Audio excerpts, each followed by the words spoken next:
পেরিক্লিসের ক্ষমতায় অধিষ্ঠিত থাকার সময়কে পেরিক্লিসের যুগ বলা হয়।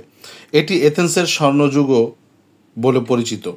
গণতন্ত্রেরও 460 থেকে 429 খ্রিস্টপূর্বাব্দে পেরিক্লিসের মৃত্যু পর্যন্ত এ সময়টি বিস্তৃত। এ সময় অ্যারিওপেগাসের বিচার ক্ষমতা আরও সংকুচিত করা হয়, যা যায় বোল ও ইক্লেসিয়াসের হাতে। এথেনীয় গণতন্ত্রের স্বরূপ বোঝা যায় পেরিক্লিসের কথায়। পেরিক্লিস বলেন, অন্যের কোনো প্রতিষ্ঠানের সাথে আমাদের বৈশিষ্ট্যপূর্ণ সরকার প্রতিদ্বন্দ্বিতা করতে চায় না। আমরা আমাদের প্রতিবেশীদের অনুকরণ করতে চাই না, চাই তাদের উদাহরণ হতে।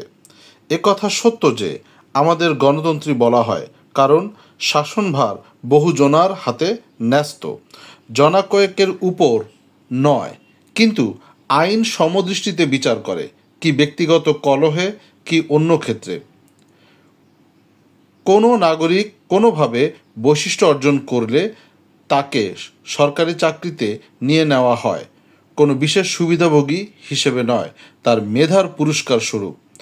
দারিদ্র্যও এজন্য কোনো বাধা নয়। যত অখ্যাতই কেউ হোক না কেন, সে তার দেশের উপকার করতে পারে।